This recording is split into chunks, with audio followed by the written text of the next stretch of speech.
زمانی که داییامو دیدم اصلا بغض کرده بودم. ما یه چیزی داریم به نام نقطه شیری. وای دیگه بسه، دیگه میخوام برم از پیشت. به نام خداوند بخشنده مهربان. دوستان عزیزم سلام، امیدوارم که حال دلتون عالی باشه. بنده زینب رجبی هستم و خیلی خوشحالم که توی این جلسه قراره که با هم دیگه یکی دیگه از موضوعات مهمی که باعث میشه توی روابط با مردان خانم ها به مسئله بر بخورن رو با هم دیگه بررسی کنیم. یکی از موضوعاتی که حالا فکر میکنم توی رابطه خیلی خانم ها درگیرش هستن اینه که چرا مردها بعد از یه مدتی توی رابطه سرد میشن و دیگه اون شور و اشتیاق دوران اوایل رابطه رو ندارن. باید خدمتتون عرض کنم که هیچی اتفاقی نیستش و زمانی که آدم ها رفتارشون تغییر میکنه یک دلیلی وجود داره و آقایون هم دقیقا همینطوری هستن. زمانی که رفتارشون توی رابطه تغییر میکنه قطعا و 100% یک دلیلی وجود داره. برای درک کردن این موضوع میخوام که یک مثالی رو براتون بیان کنم که بهتر این موضوع رو متوجه بشید و درکش کنید. فرض کنید که فیلم اخراجی ها رو دلتون میخواد ببینید و هی برنامه میریزید، به خودتون میگید که خب حالا مثلا آخر هفته میبینم. آخر هفته میاد، یه سری کارا براتون پیش میاد و فیلم اخراجی ها رو نمیرید ببینید. میگید خب حالا هستش، بعداً دانلودش میکنم.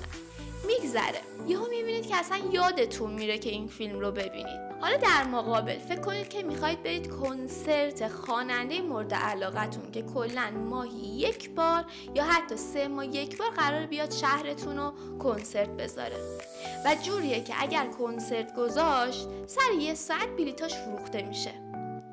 چجوری لحظه شماری میکنین واسه رسیدن روز کنسرتش؟ ببینید حتی اگه شده تایمر میذارید، ساعتتون رو تنظیم میکنید که سر ساعت فلان که مثلا ثبت نام بلیتش باز میشه بهتون خبر بده که سریعا برید ثبت نام کنید. اگر نتونید ثبت نام کنید شاید برید از دیوار بگردید دنبال بلیتش، خودتون رو به آب و آتیش بزنید که بلیتش رو تهیه کنید.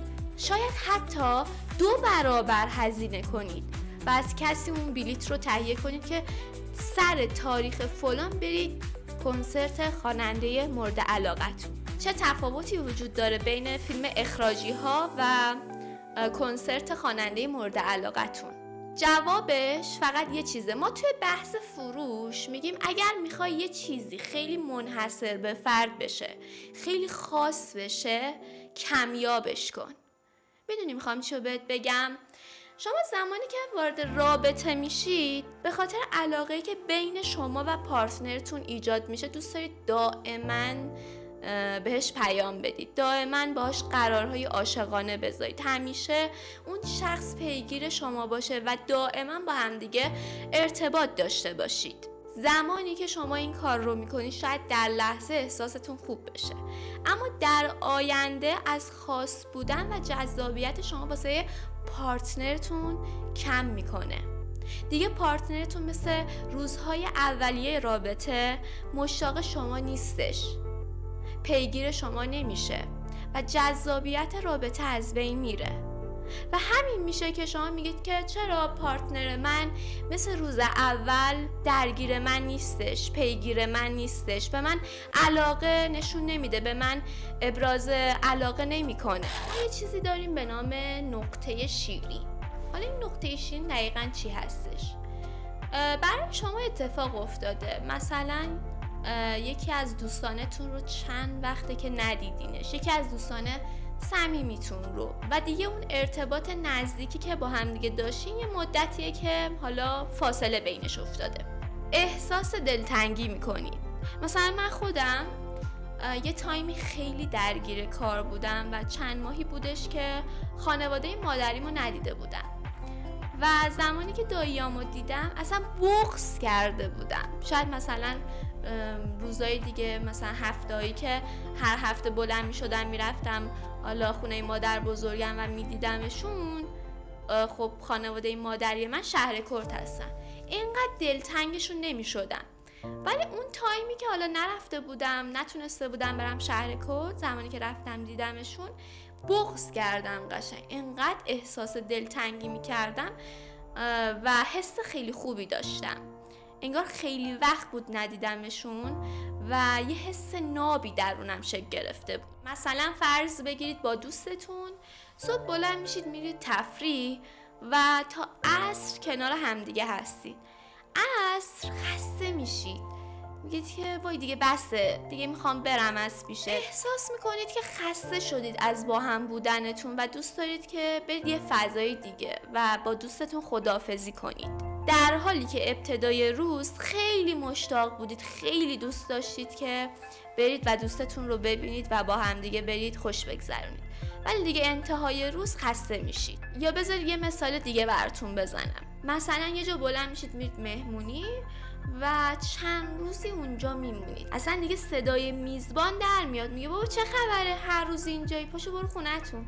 حضور شما از نقطه شیرین گذر کرده و شما با خودتون میگید که ای کاش سریعتر میرفتم خونمون، انگار خیلی بد شد. پس زمانی ما خسته میشیم که از نقطه شیرین گذر میکنیم. زمانی که شما از نقطه شیرین گذر میکنید چیزا خیلی معمولی و روتین و عادی میشن و جذابیت خودشون رو از دست میدن. این موضوع توی ارتباط با مردا چطوریه؟ اینطوریه که من با یه مردی وارد رابطه میشم و دوست دارم دائما تمام تایمم رو برای این مرد بذارم. اگر هر روز با همدیگه باشید، صبح تا شب با همدیگه وقت بگذرونید، اون آقا از شما سیر میشه. اون آقا اون جذابیت رو دیگه درون شما نمیبینه و باعث میشه که دیگه براش عادی بشید و بره سراغ چیزایی که براش مهم هستش، براش جذاب هستش، ذهنش رو درگیر میکنه و دیگه سمت شما نیاد، چون فکر میکنه که شما همیشه هستین، دیگه چرا براتون وقت بذاره. هر تایمی میتونه با شما تماس بگیره، خب چرا مثلا صبح که بیدار میشه اول به شما پیام بده؟ وقتی میدونه هر تایمی شما هستین، دیگه چرا یه سری تایمای خاص برای شما بذاره؟ پس خودمون باعث میشیم که جذابیت روزای اول رابطه از بین بره، چون ما روزای اول رابطه انقدر وابسته نیستیم توی رابطه، انقدر درگیر اون آدم نیستیم، به خاطر همین اکثر تایممون رو برای اون آدم نمیذاریم. حالا میخوام یه سری راهکارها بهت یاد بدم که بتونی اون نقطه شیرین رو توی رابطه حفظش کنی و کمیاب بودنت رو تقویتش کنی و کاری کنی که برای مرد جذاب و خواستنی باشی تا اینکه فکر کنه همیشه در دسترس. مورد اول، یه تایمایی توی روز رو به یه سری کارهای دیگه بپرداز. مثلا من خودم رو براتون مثال میزنم.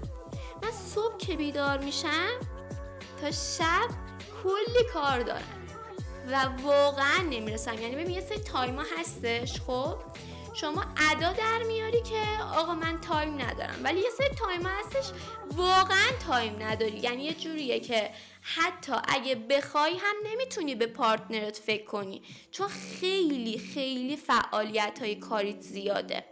مثلا من خودم واقعا اینجوری هستم، فعالیت‌های کاریم زیاده و نمیتونم به موضوعات دیگه فکر کنم. سعی کنید که در طول روز آموزش ببینید، یه سری کارها رو، یه سری برنامه‌ها رو برای خودتون تنظیم کنید.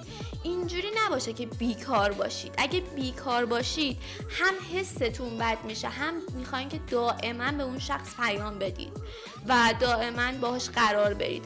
این باعث میشه که از جذابیتتون کاهش پیدا کنه. خیلی خیلی مراقب این موضوع باشید که در طول روز بیکار نباشید. حالا اگر شاغل نیستید سعی کنید باشگاه برید، کتاب بخونید، آموزش ببینید و حالا یه کلاسی رو ثبت نام کنید که حالا به صورت حضوری آموزشی رو بهتون میدن. بیکار نباشید. مورد دوم، ارتباطتو توی اوج تموم کن.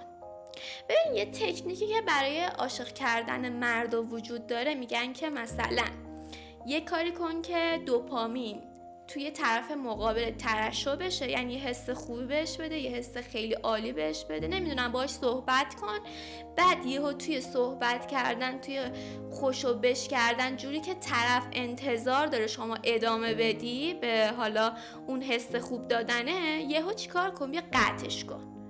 چه اتفاقی میفته؟ باعث میشه که طرف دوباره بخواد اون حس خوب ازت بگیره و بگه چرا یهو قطع شد، من دوباره دلم میخواد که با تو صحبت داشته باشم. حالا میخوام شما چیکار کنین؟ مثلا زمانهایی که تلفنی صحبت میکنید و هنوز حرف واسه گفتن دارید، یهو بگید یه کاری برام پیش اومد و بعد تلفن رو قطعش کنه. ببینید، مردی که شما رو دوست داره دائما با شما صحبت کنه، دوست داره دائما با شما وقتش رو بگذرونه، ولی شما نذارید که به هدفش برسه. ما آدما زمانی بیخیال میشیم که به هدفمون برسیم. حالا شما نباید بذارید که مردا به هدفشون برسن. پس زمانهایی که حالا یه تایمی رو داری باهاش میگذرونی، ارتباطت رو توی اوج رها کن. فقط یه نکته رعایت کن، خیلی از این تکنیک استفاده نکن که عادی بشه. باید جوری ازش استفاده کنی که کاملا طبیعی باشه. مورد سوم، هیچ وقت بهش نشون نده که بیکاری و کاری برای انجام دادن نداری. مثلا زمانهایی که پیام میده سلام داری چی کار میکنی، نگو هیچی. حتی اگه هیچ کاری انجام نمیدی، بگو مثلا دارم کتاب میخونم. یه جور نباش که مثلا اگه بهت گفت آخر هفته بریم بیرون بگی باشه. باید نشون بدی که خانم مستقلی هستی، بیکار نیستی که هر تایمی اون بخواد براش وقت بذاری. آدما زمانی ازت سیر میشن، آدما زمانی میرن که فکر میکنن تو هیچ کاری به غیر از اونا نداری و کل تایمت برای اونا هستش. خاص و کمیاب باش. جوری باش که تایم تو براش خاص باشه، کمیاب باشه، بدونه که هر تایمی نمیتونه با تو باشه و باید براش برنامه ریزی کنه. باید برای دیدن تو برنامه بچینه، نباید جوری باشی که بگه خب این که همیشه هستش، حالا فعلا با این نمیرم بیرون، با اون دوستم برم بیرون که همش سر کاره، بعد با این میرم بیرون. اینجوری نباش. مورد چهارم، بهش نشون بده که هدف داری. مثلا اینجوری نباشه که کل هدفت رابطه باشه. به مرد اینو نباید نشون بدی که کل زندگی من تو هستی و من غیر از تو هیچ هدفی ندارم. یه مرد زمانی که ببینه شما هدف داری و برای هدفات داری تلاش میکنی، توی چشمش خیلی با ارزش میشی و یه جوری میشه که جذبت میشه. در مقابل اگر هدف نداشته باشی و جوری نشون بدی که تمام هدفت اون مرد هستش، ازت فاصله میگیره. مورد پنجم، سعی کن باهاش فعالیتی رو انجام بدی. مثلا با همدیگه ترید آموزش ببینید. اگر یه روز بود که اون گفت من نمیام ترید آموزش ببینم، تو حتما برو ترید تا آموزش ببین. اینجوری نباشه اگه اون نیومد تو هم بگی منم نمیرم آموزش ببینم. باید بهش نشون بدی که انقدر اعتماد به نفس داری که چه اون باشه چه اون نباشه، تو برنامه تو انجام میدی، تو آموزشت رو میبینی. بزرگترین اشتباه زن‌ها توی رابطه اینه که بلند میشن هر چی دارن و ندارن، هر چی هست و نیست، همون ابتدای رابطه میذارن کف دست مرد مورد علاقه‌شون. اگه میخوای فاتحه رابطتو بخونی، این کار انجام بده. همه چیزتو بهش نگو. اگه میخوای همیشه مشتاق دیدن تو باشه، باید یه سری چیزای جدید داشته باشی. وقتی تو همون اوایل رابطه میای همه چیزو میگی و دیگه چیزی برای ارائه دادن نداری، میخوای چیکار کنی؟ پس این کار رو انجام نده. این کار کاملا اشتباهه. بذار که اون آروم آروم کشفت کنه، آروم آروم تو رو بشناسه. یه جور نباشه که اوایل رابطه بگی که خب من برنامه‌م اینه، هر موقع خواستی من در اختیارتم، هر موقع خواستی زنگم بزن، هر موقع خواستی بریم بیرون، من هستم، پایتم. اگر این کار رو انجام بدی، شاید الان حالت خوب بشه، ولی هیجان آینده رو از بین میبری، جذابیت آینده رو از بین میبری. کاری میکنی که اون مرد دیگه براش جذاب نباشی و بره دنبال یه شخصی که این کارایی که تو انجام میدی رو انجام نمیده و دائما جذابه. بعد میگی چرا بهم خیانت کرد، چرا دیگه دوستم نداره. تو با این کارا تمام کشش اون مرد رو از بین میبری. پس لطفاً این کارها رو انجام نده. خب زینب، میشه بهم بگی که چی کار کنم همیشه اون کشش درونش باشه، همیشه جذب من بشه، من براش جذاب بشم؟ آره، میخوام 5 تا تکنیک بهت بدم که کاری کنی که اون مرد همیشه سمت تو تمایل داشته باشه، دنبال تو باشه. مورد اول، در بیان کردن این که آقا من و تو یه جفت هستیم، من و تو با همیم تا آخر عمر، عجله نکن.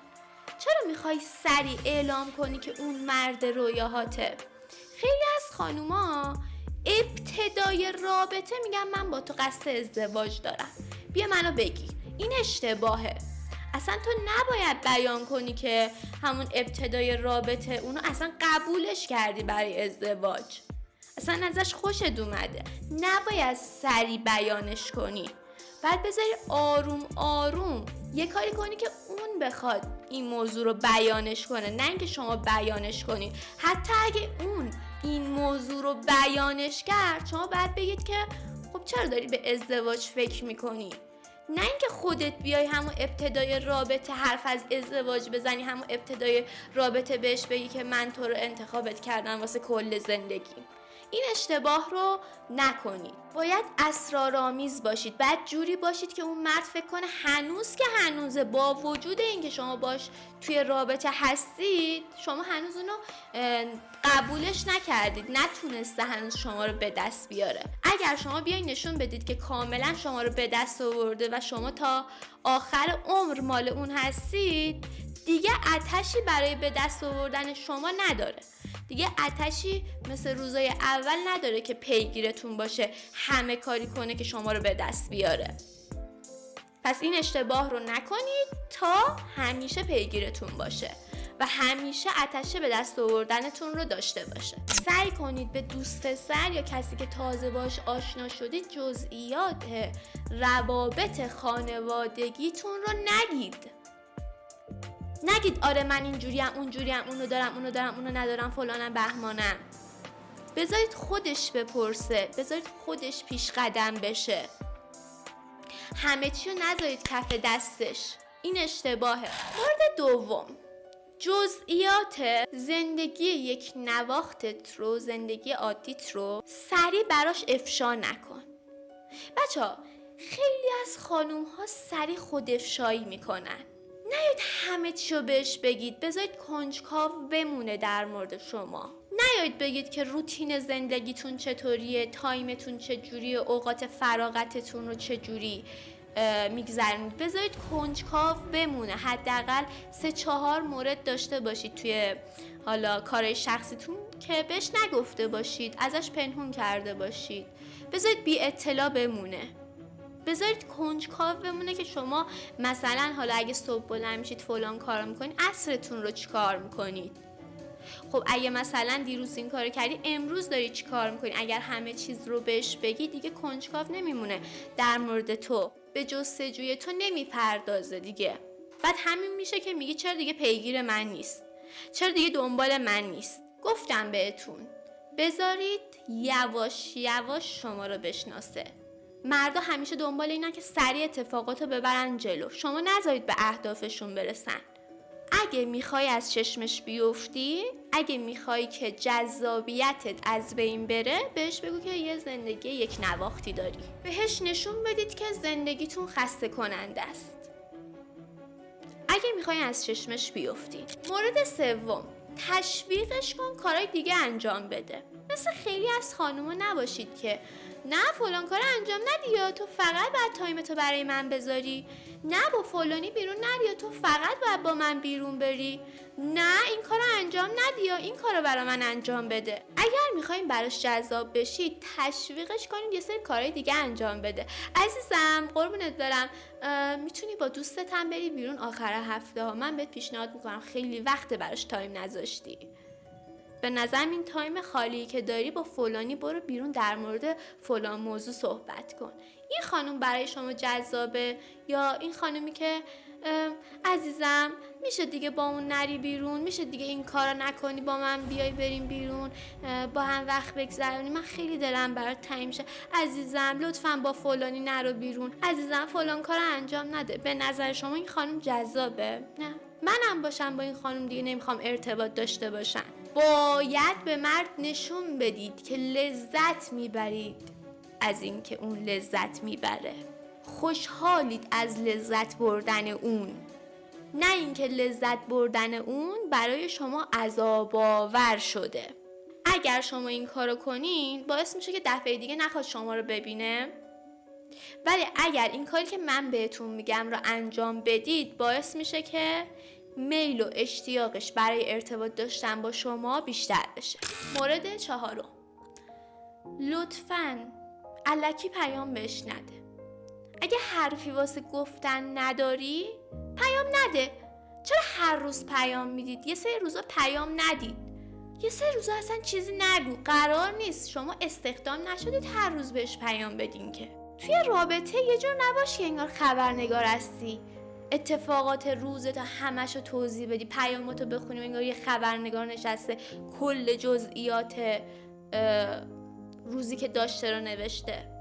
چت تو دفترچه خاطراتت نیست که توی اون همه چی رو بنویسی. زمانی که داری بهش پیام میدی اگه دیدی پیامتون یک نواخت شده و خسته کننده داره میشه، سری بیا بیرون، سری خدافظی کن، سری بگو فعلا. یه جوری نباشه که عادی بشی براش، یه جوری نباشه که چت کردن تو حوصله آدمو سر ببره. جذاب چت کن، چت کن جذاب نبود چت نکن. قبل از اینکه مورد آخر رو بهتون بگم ازتون میخوام که حتما کانال رو سابسکرایب کنید و ویدیو رو لایکش کنید که من متوجه بشم که به این ویدیو علاقه داشتین که توی ویدیوهای آینده در مورد همین موضوعات بیشتر صحبت کنم و بتونم بهتون کمک کنم. یادتون نره حتما دکمه سابسکرایب رو بزنید که ویدیوهای بعدیم براتون بیاد. لطفاً توی شبکه‌های اجتماعی براش تله نذار. نخوا که بخوای مچشو بگیری، جوری نشون نده که انگار 24 ساعت وقتتو نشستی شبکه‌های مجازی اونو چک میکنی، کامنتاشو میخونی، هایلایتاشو میبینی، آخرین بازدیدشو میبینی و بعد میخوای بازجوییش کنی. اینجوری نباش. اگر اینجوری باشی جذابیت سریع صفر میشه. زمانی که این کار رو انجام میدی اینو بهش نشون میدی که آره من آخرین بازدید تو برام مهمه، کامنت هایی که برای تو گذاشتم برای من مهمه، من قبلا انقدر بیکار بودم رفتم همه اینا رو چک کردم و از ارزش تو پیش اون پسر خیلی کم میکنه. میگه ببین چقدر من مهمم، چقدر من با ارزشم. این نشسته همه کامنت های منو خونده، همه کامنت های دخترای پیج منو برداشته بررسی کرده. این سوتی رو نده، بهش نشون نده که آره من انقدری تو برام مهمی، بلند میشم آخرین بازدید تلگرامی تو شبا چک میکنم و میخوابم. خب این چیا نشون میده؟ این نشون میده که کل زندگیتون شده این آدم و زمانی که اون اینو متوجه بشه از جذابیت شما خیلی کم میشه، چون فکر میکنه که کاملا به دستتون آورده، کاملا توی سلطه اون هستید و دیگه تلاشی نمیکنه برای به دست آوردنتون. زیر نظرش داشته باش، برو چک کن. من نمیگم چک نکن، ولی نیا بهش نشون بده، نیا بهش بگو، رو نکن داری چی کار میکنی. اگه متوجه بشه تو هر روز پیجشو داری چک میکنی، هر روز بازدید تلگرامشو داری چک میکنی، به چشمش فضول و وابسته دیده میشی. میگه وای چقدر این وابسته منه، چقدر این فضوله. اینجوری نباش. همیشه یادتون باشه یه مرد زمانی تمایلش به تو زیاد میشه که هر چقدر تو رو میشناسه باز متوجه میشه که یه سری چیزا هستش که در مورد تو نمیدونه. سعی کنید حس کنجکاوی مردا رو تحریک کنید. سعی کنید همیشه چیزهایی داشته باشید که اون مرد بخواد کشفش کنه. اینجوری میشه که اون مرد دوست داره هی به شما نزدیک و نزدیکتر باشه و تمایلش برای ارتباط داشتن با شما افزایش پیدا کنه. امیدوارم که این ویدیو مثل ویدیوهای دیگه براتون مفید بوده باشه. نظرات خودتون، تجربه‌های خودتون رو حتما توی کامنت برای من بنویسید و اگر کانال رو سابسکرایب نکردید همین الان دکمه سابسکرایب رو بزنید تا فراموش نکردید، چون ویدیوهای بعدی تجربه‌های بیشتر و آموزهای بیشتری بهتون میده و باعث میشه که توی رابطه برگه برنده دست شما باشه. به شدت دوستت دارم. خدا نگهدار.